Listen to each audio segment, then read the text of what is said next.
നമസ്കാരം, ഞാൻ രശ്മി സരി. 10 മിനിറ്റ് കൊണ്ട് നമ്മുടെ വീട്ടിലുള്ള കുറച്ച് സാധനങ്ങളൊക്കെ ഉപയോഗിച്ചുകൊണ്ട് എളുപ്പത്തിൽ തയ്യാറാക്കിയെടുക്കാൻ പറ്റുന്ന ഒരു അവൽ മിക്സറിന്റെ റെസിപ്പിയാണ് ഇന്ന് ഞാൻ ഷെയർ ചെയ്യുന്നത്. ഇത് കുട്ടികൾക്കൊക്കെ വളരെയധികം ഇഷ്ടപ്പെടും. അപ്പോൾ നമുക്കിത് എങ്ങനെയാണ് തയ്യാറാക്കുന്നതെന്ന് കാണാം. അതിനായിട്ട് ഞാനിവിടെ 2 കപ്പ് അവൽ എടുത്തിട്ടുണ്ട്. വെള്ളയവലാണ്, കുറച്ച് കനമുള്ള അവലാണ് എടുത്തിരിക്കുന്നത്. അവൽ മിക്സർ ഉണ്ടാക്കുമ്പോൾ എപ്പോഴും കനമുള്ള അവൽ എടുക്കുകയാണെങ്കിൽ നന്നായിട്ട് വരും. ഇതുപോലെ കനം കുറഞ്ഞിട്ടുള്ള അവലെടുക്കുകയാണെങ്കിൽ നമ്മൾ വറുത്ത് കോരി എടുക്കുമ്പോൾ അതങ്ങ് പെട്ടെന്ന് മിക്സ് ചെയ്യുമ്പോഴേക്കും പൊടിഞ്ഞു പോകും. അപ്പോൾ കട്ടിയുള്ള അവലെടുക്കാം. ഈ അവല നമുക്ക് വറുത്ത് കോരാനുള്ളതാണ്. അപ്പോൾ എണ്ണയിലേക്ക് ഇടുമ്പോഴേക്കും പൊടിയെല്ലാം കൂടെ എണ്ണയിലേക്കായിട്ട് എണ്ണ അങ്ങ് പെട്ടെന്ന് നാശമായി പോകും. അതുകൊണ്ട് പൊടിയൊക്കെ ഒന്ന് അരിപ്പയിലൂടെ അരിച്ചു മാറ്റിയതിന് ശേഷം നമുക്കിത് വറുത്ത് കോരിയെടുക്കാം. ഇനി ഇതിലേക്ക് വേണ്ടത് കശുവണ്ടിയും കപ്പലണ്ടിയും പൊട്ടുകടലയും കുറച്ച് മുന്തിരി, കുറച്ച് കറിവേപ്പിലയും 2 വറ്റൽമുളകുമാണ്. ഇതൊക്കെ നമുക്കൊന്ന് വറുത്ത് കോരിയെടുക്കണം. വറുത്ത് വരാനായിട്ട് ചൂടാക്കി എടുത്തിരിക്കുന്ന പാത്രത്തിലേക്ക് കുറച്ച് എണ്ണ ഒഴിച്ചു കൊടുക്കാം. ഒരുപാട് എണ്ണയിൽ വേണമെങ്കിൽ വറുത്ത് കോരിയെടുക്കാം. പക്ഷെ ആ എണ്ണ നമുക്ക് പിന്നെ വേറെ ഒന്നിനും ഉപയോഗിക്കാൻ പറ്റില്ല. അതുകൊണ്ട് കുറച്ച് എണ്ണ ഉപയോഗിച്ചിട്ട് അവല് കുറച്ചായിട്ട് ഇട്ടിട്ടൊന്ന് വറുത്ത് കോരിയെടുക്കാം. എണ്ണ നല്ല ചൂട് വേണം, എന്നാലേ അവല് നന്നായിട്ട് വരുള്ളൂ. എണ്ണയ്ക്ക് ചൂട് കുറവാണെങ്കിൽ അവൽ ഒരുപാട് എണ്ണ കുടിക്കും. അതുകൊണ്ട് എണ്ണ നന്നായിട്ട് ചൂടായതിന് ശേഷം അവല് കുറച്ചായിട്ട് ഇട്ടിട്ട് 2-3 മിനിറ്റ് കൊണ്ട് അത് പൊരിഞ്ഞിങ്ങ് വരും. ആ പൊരിഞ്ഞു വരുന്ന സമയത്ത് നമുക്ക് എണ്ണയിൽ നിന്ന് കോരിയെടുക്കാം. ഇതേപോലെ എല്ലാ അവലും കുറച്ചായിട്ട് വറുത്ത് കോരിയെടുക്കാം.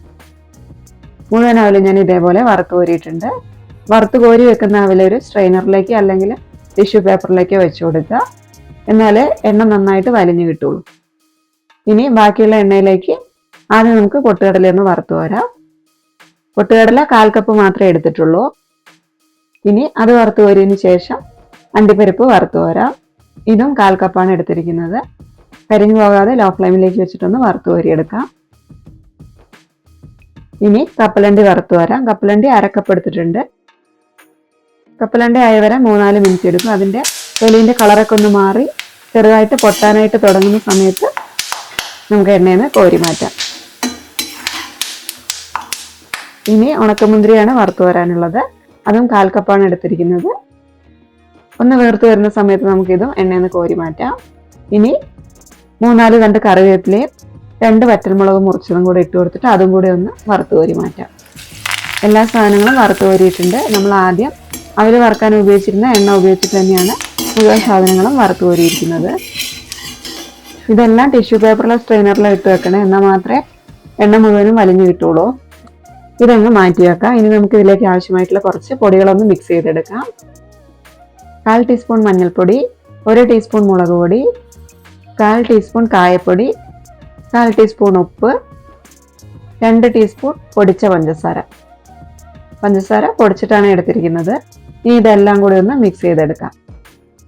ഈ ഒരു പൊടിയിലേക്കാണ് നമ്മൾ വറുത്ത് വെച്ചിരിക്കുന്ന സാധനങ്ങളൊക്കെ ചേർത്തിട്ട് മിക്സ് ചെയ്തെടുക്കേണ്ടത്. അതിനായിട്ട് ഒരു പാത്രത്തിലേക്ക് 1 ടീസ്പൂൺ എണ്ണ ഒഴിക്കുക. എണ്ണയൊന്ന് ചൂടായി വരുമ്പോൾ അതിലേക്ക് നമ്മൾ ഇപ്പോൾ മിക്സ് ചെയ്ത് വെച്ചിരിക്കുന്ന പൊടിയൊന്ന് ചേർത്ത് കൊടുത്തിട്ട് പച്ചമണം മാറുന്നത് വരെ ഒന്ന് ഇളക്കിയെടുക്കാം. ഫ്ലെയിമിൽ ഓയിലാണ് ഇരിക്കുന്നത്. പാത്രം ചൂടായി വരാൻ തുടങ്ങുന്നതിന് മുമ്പേ പൊടി ഇട്ട് കൊടുക്കണം. ഒരുപാട് ചൂടുള്ള പാത്രത്തിലേക്ക് ഇട്ടിട്ട് പൊടി കരിഞ്ഞു പോകരുത്. ഇനി ഈ പൊടിയിലേക്ക് നമ്മൾ വറുത്ത് വെച്ചിരിക്കുന്ന അണ്ടിപ്പരിപ്പ്, മുന്തിരിയും കപ്പലണ്ടിയൊക്കെ ഇല്ലേ, അത് ചേർത്ത് കൊടുക്കാം. പൊടിയിലിട്ടിട്ട് നന്നായിട്ടൊന്ന് മിക്സ് ചെയ്തതിന് ശേഷം വറുത്ത് വെച്ചിരിക്കുന്ന അവൽ ചേർത്ത് കൊടുക്കാം. അവൽ ഇതുപോലെ നന്നായിട്ട് പൊടിഞ്ഞു വരുന്നുണ്ട്. ഒട്ടും എണ്ണ പിടിച്ചിട്ടില്ല. സ്ട്രെയിനറിലേക്ക് ടിഷ്യൂ പേപ്പർ വെച്ചിട്ടായിരുന്നു കോരി മാറ്റി വെച്ചിരുന്നത്. പൊടികളെല്ലാ ഭാഗത്തേക്ക് ആവുന്ന രീതിയിൽ നന്നായിട്ടൊന്ന് മിക്സ് ചെയ്തെടുക്കാം. അവൽ ഇതേപോലെ എണ്ണയിലിട്ടിട്ട് വറുത്ത് കോരി എടുക്കുന്നതിന് പകരമായിട്ട് വെറുതെ പാനിലിട്ടിട്ടൊന്ന് എണ്ണയില്ലാതെ ഫ്രൈ ആക്കി എടുത്തിട്ടും ഇതേപോലെ നമുക്ക് അവൽ മിക്സ്ചർ ഉണ്ടാക്കിയെടുക്കാം. പക്ഷെ എണ്ണയിൽ വറുത്ത് കോരി എടുക്കുമ്പോഴായിരിക്കും നല്ലൊരു രുചി ഉണ്ടാവുക. അപ്പോൾ അവൽ മിക്സ്ചർ ഇവിടെ റെഡി ആയിട്ടുണ്ട്. ഇനി ഇത് തണുത്ത് കഴിയുന്ന സമയത്ത് നമുക്ക് കുപ്പിയിൽ അടച്ചു വെച്ച് സൂക്ഷിക്കാം.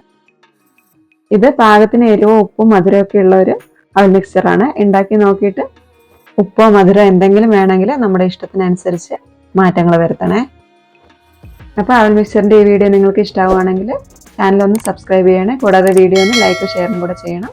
അപ്പോൾ ഇതേപോലെയുള്ള നല്ല റെസിപ്പീസുമായിട്ട് വീണ്ടും കാണുന്നത് വരെ നന്ദി.